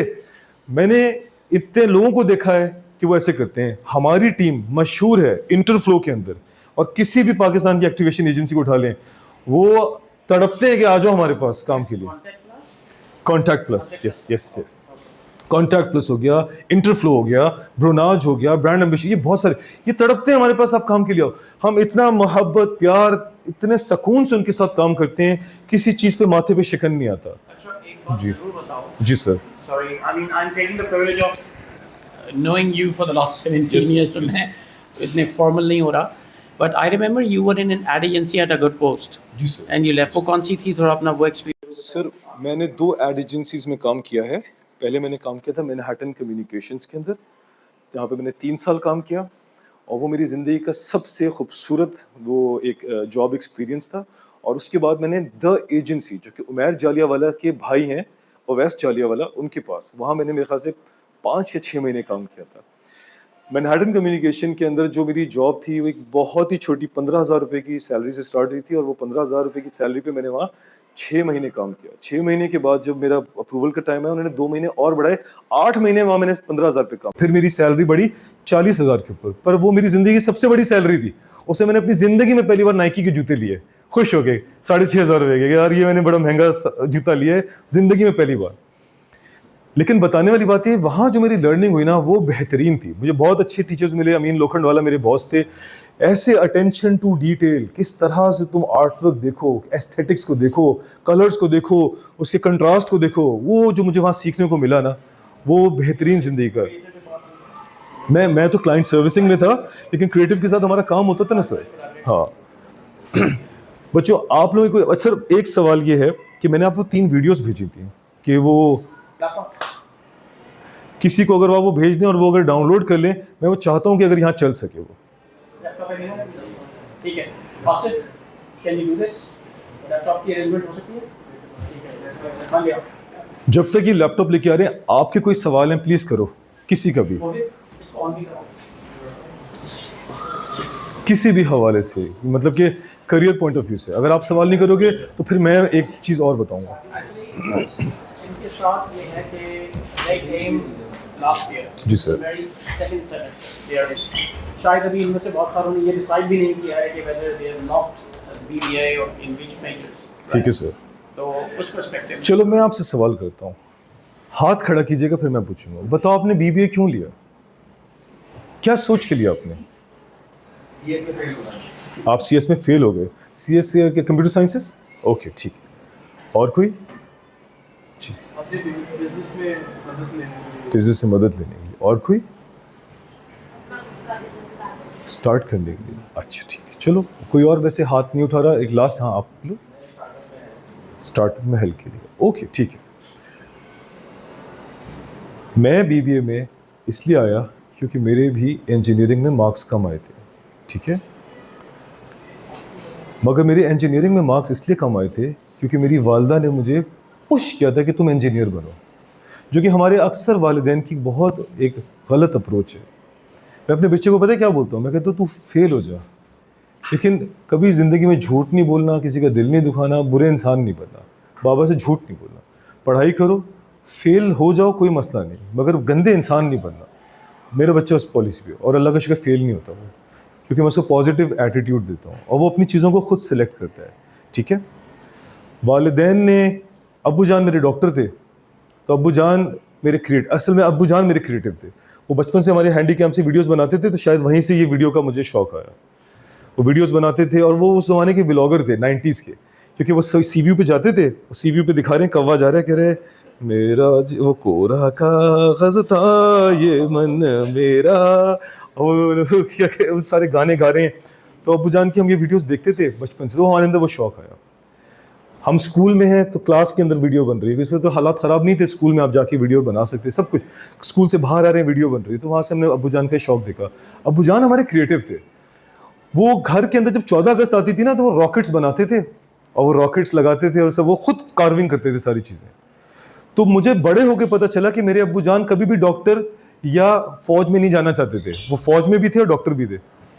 अब्बू जान जो हैं वो हमेशा से पेंटर, आर्टिस्ट बनना चाहते थे, मगर उनके वालिदैन ने भी, क्योंकि वो बहुत गरीब ख़ानदान से थे, तो पढ़ा लिखा के उनको पुश करके डॉक्टर बना दिया। और डॉक्टर बनने के बाद उनको एक अपॉर्चुनिटी मिली आर्मी में जाने की, तो वो आर्मी में चले गए। मगर उनके जैसा मैं इंटेलिजेंट नहीं हूँ। वो अपने करियर के अंदर भी बहुत अच्छे थे, वो फौज में भी बहुत अच्छे थे, डॉक्टर भी बहुत अच्छे थे, but at the same time उन्होंने अपनी क्रिएटिविटी मरने नहीं दी। मगर अल्लाह ताला की फजल से अब्बू जान की जो क्रिएटिविटी मेरे अंदर आई, मैं अपने उस करियर में एक्सेल नहीं कर सका। मैं इंजीनियरिंग नहीं कर सका, मैं कंप्यूटर साइंस नहीं कर सका, तो मेरे पास कोई ऑप्शन नहीं रहा। तो मैं बीकॉम में गया, बीकॉम से मैं एमबीए में आया। एमबीए में आके मुझे पता चला कि अल्लाह मुझे यहाँ क्यों लाया है, बिकॉज एडवर्टाइजिंग के सब्जेक्ट में मुझे पता चला अच्छा ये हूँ मैं, यहाँ मुझे जाना है। और फिर मैंने उस चीज़ में मेहनत की, वरना स्टैटिस्टिक्स में मेरा भी बी ग्रेड ही आया था, अकाउंटिंग में मेरा भी जो है मेरे ख्याल से बी ही आया था, पर मेरे सारे जो मार्केटिंग और मैनेजमेंट के सब्जेक्ट्स थे उसमें मेरे सारों में ए होते थे, क्योंकि वो नेचुरली मेरे अंदर से निकलता था। और वो चीज़ जब हुई तो अल्हम्दुलिल्लाह मैं जहाँ भी नौकरी की, मैं वहाँ पे एक मुनफरिदी चीज़ हमेशा रहा। मेरी पहली नौकरी थी, वहाँ मुझे वो सब उमैर पाकिस्तानी कहते थे, क्योंकि मैं वहाँ बैज लगा के जाता था। तो कहते क्यों लगा तू? मैं कहता बस जी कुछ कहना चाहिए। I add something to Umair से, क्योंकि उमैर वाज दी टॉप, ये नहीं कि सामने खड़ा हुआ है, सारी बात है। माजू जूनियर्स जो थे उनको उमैर ही देख रहा था उस वक्त, सारे जो आप लोगों से बात हुई। What I learned from Umair is I learned from my seniors, ठीक है। जैसे तुम लोग अब चेस खेलते हो ना, I love to play chess। मैं 15 साल बाद खेल रहा था, मैं जीत गया, पता नहीं क्या तुम लोग जानबूझ के हारे हो, ये लग रहा है मुझे। हाँ एग्जैक्टली सर, 15 साल बाद पहला मैच खेलना, ऐसा कैसे होगा? दूसरा मैच में मैं जीत गया था, इट्स अनबिलीवेबल, मुझे एक्सपेक्ट नहीं कर रहा था। खैर, if you good at something and bad at something in your studies, तो पूरी दुनिया में ये है। उमैर ने भी यही किया, मैं भी यही सजेस्ट करूँगा, ठीक है। He said A grade naturally निकाला था इन मार्केटिंग सब्जेक्ट्स, राइट, मगर बाकियों में स्टैट्स में मुश्किल से ग्रेड आया। सो माँ बाप क्या करते हैं, अच्छा तुम इन सब्जेक्ट में कमज़ोर हो ना, तो हम तुम्हें यहाँ ट्यूशन दिलवाते हैं, ठीक है। नो, तुम जिन सब्जेक्ट्स में चीते हो उसके कोच पकड़ो। यस, जिसमें तुम एवरेज हो ना, उसमें एवरेज ही रहो, उसके ऊपर मेहनत करने की जरूरत नहीं है, because that's not your domain, ठीक है। So if you getting a C in chemistry and A in mathematics, become a mathematician, don't get tuition for chemistry, ठीक है, उसमें से तुम्हें कोचेस मिले ताकि आगे जाके तुम तेज़ी से वो सीढ़ियाँ तय करो जैसे कि मैंने की हैं और बता रहा हूँ, ठीक है, दैट्स माय बिल्कुल सर। मैं आपसे ये कहना चाहूँगा कि आप में से जो भी बिजनेस के लिए एमबीए कर रहा है ना या बीबीए कर रहा है, उसको चाहिए वो उस बिजनेस में जाके बैठे। अगर आपके पास वो बिजनेस नहीं है तो आप ऑनलाइन जाओ और अमेजोन इस तरह की प्लेटफॉर्म से बिजनेसेस को समझो। इस वक्त आपका बीबीए करके बिजनेस समझना इतना इंपॉर्टेंट नहीं जितना एआई और जितना ये आपके ऑनलाइन बिजनेस है। इसमें लोग करोड़पति हो रहे हैं। मेरी छोटी कज़न है, वो इतने पैसे कमाती है कि बता भी नहीं रही मुझे, और मैं उसे कह रहा हूँ कि मुझे भी बता दो ताकि मैं भी कमाऊँ। वो नहीं बताती बिकॉज वो ऑनलाइन क्या करती है वो सीक्रेट रखती है। आप अगर बिजनेस करना चाहते हो ना, बिजनेस में जाके बैठो। अगर आपकी दुकान है वहाँ जाके बैठो, वहाँ जाके सीखो उसको। और पढ़ाई के अंदर ज़्यादा बेहतर है, मैं ये नहीं कह रहा कि ये नहीं करो, अब आप ये खरे से करो, दिल से करो और बहुत अच्छी डिग्री लो, लेकिन पढ़ाई के अंदर फिर कोई ऐसे कोर्सेज करो जहाँ पे बिजनेस के लिए ना बंदे को उसकी शख्सियत बहुत अच्छी होनी चाहिए, उसे लर्नेड होना चाहिए, बात करने में बहुत अच्छा होना चाहिए। वो बात करे तो वो जाहिल ना लगे, वो ये ना लगे ये मुझे घेर रहा है, ये मुझे इतना खूबसूरत अंदाज में बात करे कि वो आपका दोस्त बन जाए कि मैंने इसी से सामान खरीदना है, यही मुझे बेचेगा। ईमानदार होना चाहिए आपको, ठीक है। जो फेल होके यहाँ पे अगर आया है, ठीक है, तो अब वो अपने स्किल को इधर तलाश करे कि यार मैं यहाँ आ गया हूँ क्योंकि मेरे पास पीछे कश्तियाँ जल गई थी, तो अब मैं इसको तलाश करूँ। इसको बिला वजह बस सिर्फ ये सोच के नहीं करना कि बीबीए करते आपकी जॉब तैयार है। अब बहुत कंपटीशन टफ हो गया है, you have to be very well equipped with AI और ये जितना भी ऑनलाइन है। हमारे टाइम में तो हमने जैसे तैसे करके निकाल लिया, एक जगह पहुंच गए। आप लोगों को बहुत कंपटीशन मिलने वाला है, तो किताबें पढ़ो। किताबें, मैं अपने बेटे को भी कहता हूँ किताबें पढ़ो, हर वक्त किताबें पढ़ो। और उसको भी मैंने स्क्रीन से दूर रखा हुआ है, बहुत कम उसको स्क्रीन का वो देता हूँ, क्योंकि मुझे सर ने ही एक दफ़ा एक क्लास के अंदर बताया था कि स्टीव जॉब्स जो था उसके घर के अंदर उसके बच्चों को स्क्रीन यूज़ नहीं करने देते थे, बिकॉज ही न्यू कि मैं जो बना हूँ वो स्क्रीन के बगैर बना हूँ। और ये बच्चे स्क्रीन यूज़ करके ये मतलब ये लफ्ज़ निकलने आता, शुक्र है कंट्रोल कर लिया, ये किसी काम के नहीं रहेंगे, ये बेकार हो जाएंगे, ठीक है। तो आपको ये कहना चाहता हूँ, अब ज़माने की फी ज़माना ज़रूरत है स्क्रीन, उसे रखो, बट ये याद रखो यू आर ऑलवेज मॉनिटर्ड, हर चीज़ आपकी एक्सपोज्ड है, हर बात आपकी रिकॉर्डेड है, मगर उसके इतने ज़्यादा आदी ना बनो। कोशिश किया करो, मेंटल मैथमेटिक्स अपनी किया करो। चेस जैसे एक बताते हैं, चेस बहुत अच्छी गेम, मेरा बेटा चेस खेलता है मेरे साथ, और वो इत्तेफाक है जीत गया एक दिन। मैंने कहा यार ये क्या हुआ, इतना ये इंपॉर्टेंट गेम है उस वॉर के हिसाब से। तो बिजनेस के पॉइंट ऑफ व्यू से मैं ये कहूँगा। दूसरी चीज़, ज़िंदगी में अगर आप कामयाब होना चाहते हो ना, उस्ताद की हमेशा इज्जत करो। अगर आपके जहन में ये एक कॉन्सेप्ट है कि यार इसको कुछ नहीं आता, हमारे बहुत सारे टीचर्स ऐसे हमें मिले थे। हमारे एक टीचर थे इकोनॉमिक्स के हमारे कॉलेज में, वो मेरे साथ अभी भी मेरे दोस्त हैं। उनको लिटरली पढ़ाना नहीं आता था, वो नहीं पढ़ा सकते थे। और हमारे एक दूसरे टीचर थे इकोनॉमिक्स के, वो बहुत अच्छा पढ़ाते थे, ब्रिलियंट दोनों थे। एक को पढ़ाना नहीं आता था, एक को पढ़ाना आता था। अच्छा, मैं और मेरा भाई, हम दोनों उस कॉलेज में पढ़ते थे, तो हम बहुत एम्पैथेटिक हैं। मेरा भाई भी एम्पैथेटिक है, मैं भी हूँ। तो हम उनको जाके बकअप करते थे, हम कहते थे कोई बात नहीं सर, कोई मसला नहीं यार, sir you are a sea of knowledge यार, आप बेहतरीन है यार, सर आपको सब आता है, कोई मसला नहीं। तो कहते थे यार अल्लाह से दुआ करता हूँ कि ये नॉलेज ले लो, पढ़ाने का तरीका सिखा दे। तो कहते पढ़ाओ तो मैं किताब से भी दूंगा, मुझे पढ़ाने का तरीका नहीं आता। मैंने कहा सर कोई बात नहीं, हर इंसान को अल्लाह ने एक रोल के लिए चूज किया है, ये मत समझो कि मैं ये पढ़ लूंगा तो ये बन जाऊंगा। You have to discover yourself, ठीक है। और जिंदगी में मायूस नहीं होना है। ये मैं नहीं कह सकता कि नहीं हो गया आप हो गए, कितनी दफ़ा मैं हुआ हूँ। ये मुझे अक्सर पैपअप करते रहते जब मैं डाउन फील करता हूँ। मैं कहता हूँ यार इतनी मेहनत की है, वो रिजल्ट नहीं मिला।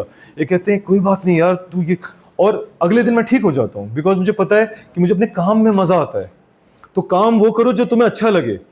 काम कभी भी माँ बाप की पुश में नहीं करना, वरना तुम एक दिन आएगा तुम कहोगे यार ये मैं क्या कर रहा हूँ यार, मैं स्लॉग कर रहा हूँ।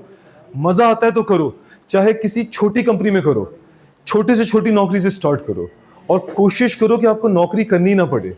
अभी से ऑनलाइन प्लेटफॉर्म पे जाके अपने चीज़ों को अनलॉक करो, बिजनेसेस को अनलॉक करो, ताकि आप अपनी दुनिया के अंदर ही एक वो चीज़ हो। अब तो आपके देखो एडोबी वगैरह की भी ज़रूरत ज़्यादा नहीं पड़ती है, आपके एआई आपको सब बना के देता है। बट क्योंकि हम एडवर्टाइजिंग एजेंसी से अभी भी काम करते हैं, एआई भी आपको एक हद तक प्रॉम्प्ट बना के देता है, उसके बाद एडवर्टाइजिंग एजेंसी का बंदा ही उसको ठीक करता है। तो कोई भी स्किल ख़त्म नहीं हुआ, सारे स्किल अभी भी हैं, लेकिन जो पसंद है उसको करो।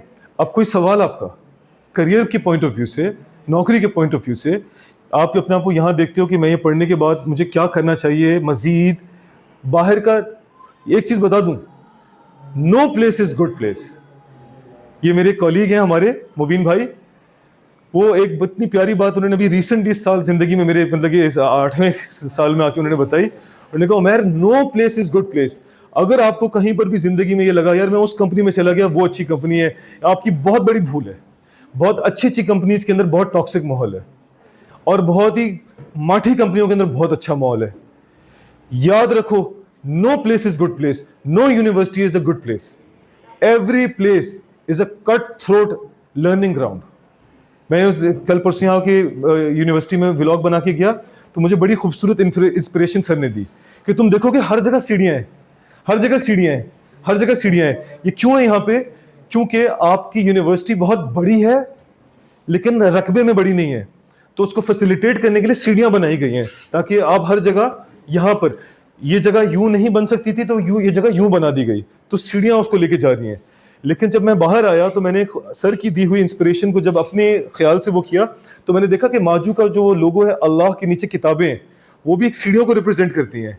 ये सीढ़ियां हैं जो तुम्हें एलिवेट करती हैं, ये सीढ़ियां हैं जो तुम्हें अल्लाह तक भी पहुंचाती हैं और जिंदगी में भी तुम्हें ऊपर लेके जाती हैं। और सर ने इतनी प्यारी बात की, उन्होंने कहा कि अनइवन सीढ़ियां हैं, कहीं पे बहुत बड़ी बड़ी सीढ़ियां हैं तो कहीं पे बहुत छोटी छोटी सीढ़ियां हैं, कहीं पे आपकी बिल्कुल निकाह गली की तरह तंग सीढ़ियां हैं तो कहीं पर आपकी लोहे की सीढ़ियां हैं, कहीं पे एक सीढ़ी है तो कहीं पे एक सीढ़ी, इतनी छोटी एक सीढ़ी है कि मैं गिर गया व्लॉग बनाते हुए वो एक सीढ़ी थी। मैंने अपने बेटे से कहा, जो थक गया था व्लॉग के दौरान, कहते बाबा I am so tired, let's go home. मैंने कहा we have to cover the whole vlog. तो मैंने बाहर आके मैंने अपने बेटे से कहा, बेटा life is never going to be easy, you will have different types of stairs. Sometimes you're going to have very long stairs, sometimes you have very huge stairs, sometimes very thin stairs. तुझे बेटा तेरी पसंद की जिंदगी कहीं नहीं मिलेगी, तुझे उसमें चढ़ना है। अगर तुझे ऊपर जाना है तो तुझे चढ़ना है, और तुझे अगर नहीं ऊपर जाना है ना तो फिर खड़ा रहे और घर चला जा वापस। तो द पॉइंट इज, डिस्टर्ब करना पड़ेगा अपने आप को इस लाइफ के अंदर, और पाकिस्तान से मोहब्बत करो। अल्लाह ताला ने जैसे भी हालात दिए हैं इस वक्त, आप जंग से महफूज हो, चाहे आप अपनी गवर्नमेंट से, अपनी फौज से, कुछ भी तरह का आपका डिसएग्रीमेंट हो, लेकिन ये याद रखो वो जो भी उनकी पॉलिसी है, जो भी है, तुम इस वक्त भी एयर कंडीशन में बैठ के पढ़ाई कर रहे हो और एक प्रिविलेज्ड जिंदगी जी रहे हो। तुम उनसे लाखों ना वो कर सकते हो कि हमारा इत्तेफाक नहीं है, पर तुम आज इंतहाई सुकून में हो उसी पॉलिसी की वजह से। तुम्हारा नेबर तबाह हो गया, इंफ्रास्ट्रक्चर खत्म हो गया, मगर तो जिंदगी में कहीं कहीं डिप्लोमेटिकली, मुनाफिकत नहीं पर डिप्लोमेटिकली चलना पड़ता है, दुश्मन को भी दोस्त बनाना पड़ता है, और यही तुम्हारे कॉर्पोरेट का कल्चर है। कॉर्पोरेट के अंदर अगर आप जाओगे, no place is good place. अगर तुम्हें लगता है कि यार मैं चला जाऊंगा किसी एमएनसी के अंदर, वहां अच्छा सीन होगा, वहां पर भी तुम्हें कोई मारने के लिए बैठा होगा, तुम्हें वहां पर भी कोई डाउन करने के लिए बैठा होगा। तुम्हें लगता है कि तुम यहां पढ़ते हो, काश तुम उस पर्टिकुलर यूनिवर्सिटी में होती, ये तुम्हारी सोच है। बहुत सारे लोग वहां से पढ़ के आते हैं पर वो कुछ नहीं कर पाते, बिकॉज ये तुम्हारे अपने अंदर है क्रिएटिविटी, ये तुम्हारे अपने अंदर है स्किल। छोटी छोटी यूनिवर्सिटी के लोग जो है वो बहुत बड़ी चीजें कर जाते हैं। मेरे सारे दोस्त जिंदगी में मुझसे कहीं ज्यादा एस्टैब्लिश्ड हैं इन टर्म्स ऑफ फाइनेंशियल, लेकिन जब मैं क्रिएटिविटी की बात करता हूं वो कोई भी मेरे पीक को नहीं पहुंच पाता। अपने मुंह से बोलना अच्छी बात नहीं है, अल्हम्दुलिल्लाह, माशाअल्लाह, ला कुव्वत इल्ला बिल्लाह, मैं उनसे कम तरीन कमाता हूं, मैं शायद उनके लेवल का सीनियर नहीं होऊंगा, लेकिन जब हम बैठते हैं तो they don't have that level of creativity. और जब हमारे बच्चों की कंपैरिजन होती है तो मेरे बच्चा जो है ना वो उनके अंदर आउटशाइन करता है, क्योंकि वो अपने बाप से वो कर रहा है वो ट्रांसफर। तो समझ रहे हो मेरी बात? You don't have to evaluate yourself in terms of money कि मैं इस कंपनी में गया तो मेरी इज्जत है, तो मैं कामयाब हुआ, क्योंकि तुमने इवेंचुअली मर जाना है और पीछे कुछ नहीं छोड़ के आना। पीछे बच्चे होंगे, तरबियत होगी। उस्ताद का हमेशा एहतराम करो। मैंने अल्लाह को पहचाना, अल्लाह की रहमत को पहचाना उस्ताद की ताजीम करके, और इस यूनिवर्सिटी में मैंने पहचाना। स्टैटिस्टिक्स का मैंने नाम लिया सर, मैं टीचर का नाम भूल गया अब तो, यहाँ पे नहीं टीचर थी, फीमेल टीचर थी। मैं स्टैटिस्टिक्स में इंतहाई कमजोर था, मेरा पहले सेमेस्टर में सी ग्रेड आया, और जब मेरी फाइनल सीजीपीए बनी तो वो 2 से नीचे जा रही थी। नहीं मैं नहीं, वो गोल से गालों वाली थी। मैं आपको सुनता हूँ, एक बात कंप्लीट कर लूँ। वो टीचर जब मैं दोबारा स्टैटिस्टिक्स में आया ना, मैं उन्हीं के पास गया। मैंने कहा मैम अपने आप को चैलेंज किया कि मैं आपसे ही पढ़ूंगा और इसमें अच्छे मार्क्स लूंगा। वो टीचर और एक जावेद हुसैन बलोच, दोनों सब्जेक्ट से मैं कमज़ोर था। मैंने वो दोनों सब्जेक्ट दोबारा पढ़े और दोनों टीचर से पढ़े, और मैं लिटरली रो पड़ता था। मुझे चीज़ नहीं समझ में आती थी। मैं कहता था यार ये क्या है, ये कैसे डेबिट हो रहा है, ये कैसे क्रेडिट हो रहा है, ये कैसे प्रोबेबिलिटी लग रही है, ये क्या है, ये क्या साइंस है। मैं मेहनत कर करके जाके सर मुझे बता दो, सर मुझे बता दो। मैं परेशान हो गया, थक गया। मैंने कितनी मेहनत की। इवेंचुअली जब एग्जाम्स हुए ना और मेरा रिजल्ट आया तो दोनों में मेरा बी ग्रेड आया। मैं जावेद साहब के पास भी गया, मैंने कहा सर मैं बी आ गया सर, क्या बात है। और मैं मैडम के पास भी गया। दोनों ने मुझे एक अजीब सी बात बताई। उन्होंने कहा तुम्हारी आंसर्स कई जगहों पे गलत थे पर तुम्हारे स्टेप्स सही थे, सही है। और तुम्हारी पूरे साल की मेहनत मैंने देखी, तुम्हारे पूरे सेमेस्टर की मेहनत मैंने देखी थी। तो मैं समझ गया था कि तुमने पूरी जान लगाई है पर तू नहीं समझा, तो हमने तुम्हें फेल नहीं होने दिया। मैंने वहां पर अल्लाह की रहमत को समझा। अल्लाह ताला तुमसे रिजल्ट नहीं मांगता, वो तुमसे एफर्ट मांगता है कि तुम अपनी एफर्ट पूरी करो, और वो देख रहा है तुम्हें। मैंने अपने इन दो टीचर से देखा कि यार मैंने एफर्ट की पूरे से, और जेन्युइन एफर्ट थी, ये वो उठावगिरी नहीं थी। मैं वाकई जाके उनसे कहता सर मुझे समझाएं, नहीं सर ये दोबारा करें, ये दोबारा बताएं। और उसका फायदा ये हुआ कि वो एफर्ट उनको नजर आई। उन्होंने मुझे किया अल्लाह भी तुम्हारे साथ ये करेगा, तुम्हारे करियर के अंदर भी यही होगा। कभी भी जा करके किसी की लेपा पुती नहीं करना, यार मैं यहाँ जाके अच्छी बातें करूंगा तो मेरी प्रमोशन होगी। तुम्हारी प्रमोशन नहीं होगी, वो अपने पसंद के बंदों को करते हैं। लेकिन तुम अपने मेहनत से अपना काम करना, तुम कहीं ना कहीं जरूर शाइन करोगे लाइफ के अंदर। कभी भी चापलूस ना बनना, मुनाफिक ना बनना, बुज़दिल ना बनना, ऐसा ना बनना कि यार मैं इसकी टांग खींच लूं, उसकी टांग खींच लूं। तो ये मेरा एक लाइफ लेसन है जो मैंने सीखा है। ईमानदार रहना, बहादुर रहना, कभी डरना नहीं, सच बोलना। ये नहीं डरना कि यार मुझे डांट पिट जाएगी। जहां पर तुम्हें ये लगे कि सुनने को तैयार नहीं है, वहां पे फिर खामोश रहो, फिर आपको अच्छा ठीक है, फायदा नहीं है बात करने का। लेकिन जहां पे तुम्हें लगे कि मेरी बात ना करने से मेरा नुकसान है, वहां बात करते हुए कभी भी डरना नहीं, अपना प्लान हमेशा बताना।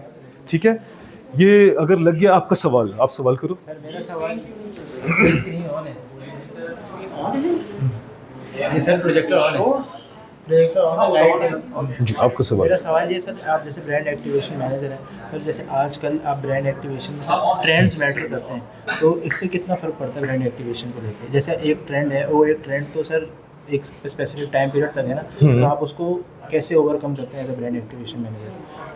इसका इम्पैक्ट तो आता होगा ना। अगर हम क्या कहते हैं ट्रक्स को हटा के, ट्रक्स में तो क्या कहते हैं एप्लीकेशंस चेंज होती हैं या फीचर्स चेंज होते हैं, लेकिन बाकी चीज़ों में सर ट्रेंड तो मैटर करता है ना एक। बिल्कुल ट्रेंड मैटर करता है। सर भाई ने सवाल किया है कि आपके एक्टिवेशन के हवाले से जो नए नए ट्रेंड्स आते हैं तो वो कैसे आपके काम को अफेक्ट करते हैं। बहुत ज़्यादा अफेक्ट करते हैं। मैंने शुरू में ही बताया कि मेरा ट्रकर अब टिकटॉक देखता है, तो मैं टिकटॉक की रील्स पे काम करता हूँ। मुझे पता है कि वो उसका लाइक है, और रील्स के ऊपर भी मुझे पता है कि उसको क्या देखना है। मेरे ट्रक को एक खूबसूरत लड़की आके अगर एक्सप्लेन करेगी तो मुझे फ़ायदा नहीं होगा। मेरे ट्रक को एक पठान आके बताएगा ना तो वो सुनेगा, क्योंकि ट्रक बिकता है वर्ड ऑफ माउथ पे। ट्रक नहीं बिकता इस बात के ऊपर कि मैं जाकर के जो हूँ कंपनी के मालिक को मनाऊं। मालिक भी पूछता है अपने ड्राइवर से कि कौन सा ट्रक अच्छा है, वो बताता है फूसो का ट्रक अच्छा है, वो अच्छा माइलेज देता है। और वो ड्राइवर कहाँ से वो इन्फॉर्मेशन लेता है? वो अपने साथियों से इन्फॉर्मेशन लेता है जो उसको बताते हैं कि यार मेरे पास फूसो है, कभी तो चला के तो देख। एक मिनट पॉज कर दो बेटा। क्योंकि आप B2B कर रहे हो, उसका मतलब आपका कस्टमर और कंज्यूमर दो अलग-अलग लोग हैं। बिल्कुल सर। जो आपका ड्राइवर है वो इन्फ्लुएंसर है फॉर द मालिक। बिल्कुल sir. The driver says that I am not happy with this and he is not gonna by that. बिल्कुल। ठीक है। तो ये हमारी 3 वीडियोस हैं। हाँ पूछो। सर आप अपने जो ट्रेंड्स हैं उसको मैनेज कैसे करते हैं? ट्रेंड्स को जो जैसे ट्रेंड्स आ रहे हैं हाँ, उनको आप अपने ये मार्केटिंग में मैनेज कैसे करते हैं? ये तो मैंने आपको बताया कि मिसाल के तौर पे अगर टिकटॉक का ट्रेंड है, ठीक है, सुनील मंच साहब का नाम लेते हैं क्योंकि वो हमारे चांगान को मार्केट करते हैं। उनकी माशाल्लाह से बहुत बड़ी सैलरी है, वो हम ट्रक इंडस्ट्री में अफोर्ड नहीं कर सकते। वो ट्रेंड बना हुआ है, गाड़ी के रिव्यूज़ बहुत चलते हैं। तो मैं जो हूँ तो मुझे अब वो करना पड़ता है। मैं अपनी गाड़ी का वो करता हूँ, मैं बहुत अच्छा नहीं करता, मैं सुनील मन साहब के लेवल को नहीं पहुंच सकता, पर वो ट्रेंड मुझे चाहिए तो वो मैं कर रहा हूँ, क्योंकि I am FOC, free of cost. मगर मैं करता रहूंगा ना तो हो सकता है कि मैं उसमें अच्छा हो जाऊंगा उस फील्ड में। The same way funny reels के जरिए गाड़ी को, मिसाल के तौर पे मेरी वैन है, वैन इस्तेमाल करते हैं आप लोग यूनिवर्सिटी वाले, ऑफिसेज वाले, मुझे वो वैन के लिए कोई रील बनानी है तो हो सकता है मैं कुछ बनाऊं, आप तो यार चलो छुट्टी के लिए चलते हैं, ये देखो भाई हमारे पास एक वैन आई हुई है UCS2 18 सीटर, तुम्हारे दादी भी जा सकती है, नानी भी जा सकती है, अबू भी जा सकते हैं, तो मुझे उसके साथ अपने आप को ना कंपैटिबल करना है। मैं अगर अपने कंफर्ट जोन से निकलूंगा कि मैं तो ऐसे ही दूंगा। अब सुनील मन साहब जो हैं वो अपने डायलेक्ट में बात करते हैं, कितने पढ़े लिखे हैं, बड़ी यूनिवर्सिटी से पढ़े हुए हैं, इंतहाई रिच हैं, पर वो अपने बात पंजाबी स्टाइल से करते हैं, वो इसमें नहीं पढ़ते, क्योंकि बंदा उनको इसी से एसोसिएट करता है। ठीक है, चलो आपकी क्योंकि बेल हो गई है, ये हमारी 3 वीडियोस हैं शैकमैन ब्रांड लॉन्च की, जिसके अंदर हमारा इसको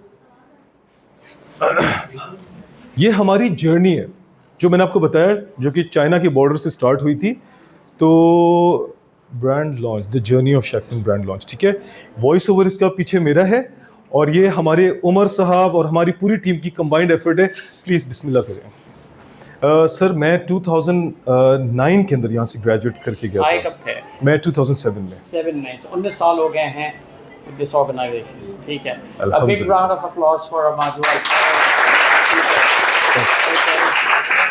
And a little token of appreciation. बहुत बहुत शुक्रिया ये सर। हमारे अब्दुल्ला हैं, सालिक अब्दुल्ला, थैंक यू। सही आई है, देख लो, उमैर देख लो अपनी। हाँ दिखाओ यार, दिखाओ यार। हाँ ये बाहर जो बड़ी वॉल है ना उस पर नजर आनी चाहिए। अच्छा आसिफ, तुम भी एक ले लो। हाँ ले लो। आसिफ या मोहित कोई भी ले लो। जब मैं अगली बार आऊँ तो मेरी वहाँ तस्वीर लगी हुई हो। बाहर पे कहाँ से नहीं आते, स्टैंडिंग हियर।